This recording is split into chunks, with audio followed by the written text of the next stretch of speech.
ਮਿੱਤਰੋ ਕੀ ਹਾਲ ਹੈ ਤੁਹਾਡਾ? ਠੀਕ ਹੋ? ਪਿਛਲੀ ਵੀਡੀਓ ਵਿੱਚ ਤੁਹਾਨੂੰ ਪਾਰਲੀਮੈਂਟ ਦੇ ਮੁਸ਼ਤਰਕਾ ਇਜਲਾਸ ਦਾ ਤੇ ਥੋੜਾ ਜਿਹਾ ਦੱਸਿਆ ਸੀ ਕਿ ਉੱਥੇ ਬੜੀ ਕੁੱਤਿਆ ਹੋਈ ਹੈ। ਤੇ ਤੁਹਾਨੂੰ ਪਤਾ ਹੈ ਨਾ, ਉੱਥੇ ਆਰਮੀ ਚੀਫ ਔਰ ਉਹਨਾਂ ਦੇ ਸਾਥੀਆਂ ਨੂੰ ਵੀ ਬੁਲਾਇਆ ਗਿਆ ਸੀ, ਲੇਕਿਨ ਨਾ ਆਰਮੀ ਚੀਫ ਸਾਹਿਬ ਗਏ ਔਰ ਨਾ ਉਹਨਾਂ ਦੇ ਸਾਥੀ ਗਏ।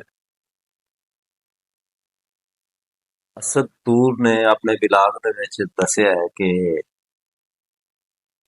ਨੁਸਰਤ ਜਾਵੇਦ ਸਾਹਿਬ ਦੀ ਖਬਰ ਹੈ ਜਿਹੜੀ ਉਹਨਾਂ ਕੋਟ ਕੀਤੀ ਹੈ।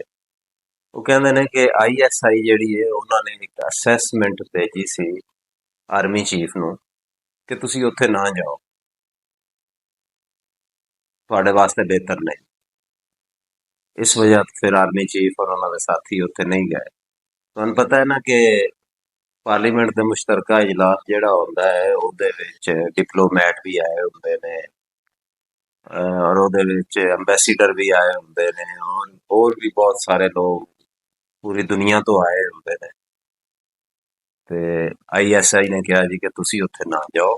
ਉਹਦੀ ਵਜ੍ਹਾ ਇਹ ਹੈ ਕਿ ਸਾਡੇ ਕੋਲ ਰਿਪੋਰਟ ਇਹ ਹੈ ਕਿ ਜਿਹੜੇ PTI ਦੇ ਨੁਮਾਇੰਦੇ ਨੇ ਉਹਨਾਂ ਨੂੰ ਇਹ ਕਿਹਾ ਗਿਆ ਹੈ ਕਿ ਤੁਸੀਂ ਜਿਹੜਾ ਹੈ ਕਿ ਇਹਤਜਾਜ ਉਹ ਸਪੀਕਰ ਦੇ ਡਾਇਸ ਔਰ ਪ੍ਰੈਜ਼ੀਡੈਂਟ ਜਿਹੜਾ ਹੈ ਉਹਦੇ ਡਾਇਸ ਦੇ ਸਾਹਮਣੇ ਨਹੀਂ ਕਰਨਾ, ਬਲਕਿ ਤੁਸੀਂ ਆਰਮੀ ਚੀਫ ਆਸਮ ਮੁਨੀਰ ਸਾਹਿਬ ਜਿੱਥੇ ਬੈਠੇ ਹੋਣ ਔਰ ਉਹਨਾਂ ਦੇ ਜਿੱਥੇ ਸਾਥੀ ਬੈਠੇ ਹੋਣ ਤੁਸਾਂ ਨੇ ਉੱਥੇ ਜਾ ਕੇ ਇਹਤਜਾਜ ਕਰਨਾ।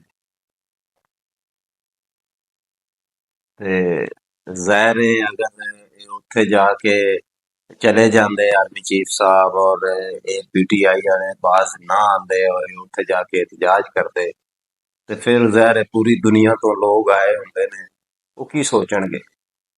ਨਾਲੇ ਵੈਸੇ ਵੀ ਜਿਹੜੇ ਦੂਜੇ ਮੁਲਕ ਨੇ ਸਾਰੇ ਵਜ਼ੀਰ ਆਜ਼ਮ ਜਾਂ ਵਜ਼ੀਰ ਆਜ਼ਮ ਨਾਲ ਗੱਲ ਕਰਨ ਦੀ ਬਜਾਏ ਨਾ ਉਹ ਆਰਮੀ ਚੀਫ ਨੂੰ ਜ਼ਿਆਦਾ ਪ੍ਰੈਫਰ ਕਰਦੇ ਨੇ, ਕਿਉਂਕਿ ਉਹ ਵਨ ਮੈਨ ਸ਼ੋ ਹੁੰਦਾ ਹੈ। ਉਹ ਕਹਿੰਦੇ ਨੇ ਜੀ ਕਿ ਇਹਦੇ ਨਾਲ ਜਿਹੜੀ ਗੱਲ ਹੋ ਗਈ ਉਹ ਤੈਅ ਹੋ ਗਈ ਤੇ ਇੱਧਰ ਫਿਰ ਪੂਰਾ ਪਾਰਲੀਮੈਂਟ ਆ ਜਾਂਦਾ ਹੈ। ਅਗਰ ਵਜ਼ੀਰ ਆਜ਼ਮ ਇਨਵਾਲਵ ਹੋਏਗਾ ਤੇ ਕਬੀਨਾ ਹੋਏਗੀ ਤੇ ਫਿਰ ਅਪੋਜੀਸ਼ਨ ਹੋਏਗੀ, ਇੱਧਰ ਫਿਰ ਇੱਕ ਪੂਰਾ ਸਿਸਟਮ ਆ ਜਾਂਦਾ ਹੈ।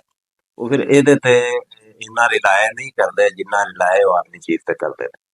ਤੇ ਫੈਸਲਾ ਇਹ ਕੀਤਾ ਗਿਆ ਕਿ ਬਿਹਤਰ ਇਹ ਵੇ ਕਿ ਉੱਥੇ ਨਾ ਜਾਇਆ ਜਾਏ ਉਸ ਇਜਲਾਸ ਦੇ ਵਿੱਚ, ਤਾਂ ਕਿ ਫੌਜ ਦੀ ਵੀ ਸੁਬਕੀ ਨਾ ਹੋਵੇ ਤੇ ਆਰਮੀ ਚੀਫ ਦੀ ਵੀ ਸੁਬਕੀ ਨਾ ਹੋਵੇ।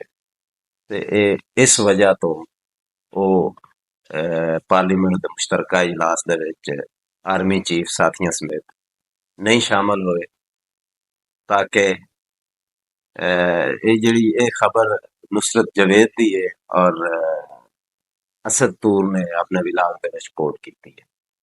ਇਹਦੇ ਨਾਲ ਹੀ ਮੈਨੂੰ ਇਜਾਜ਼ਤ ਦਿਓ।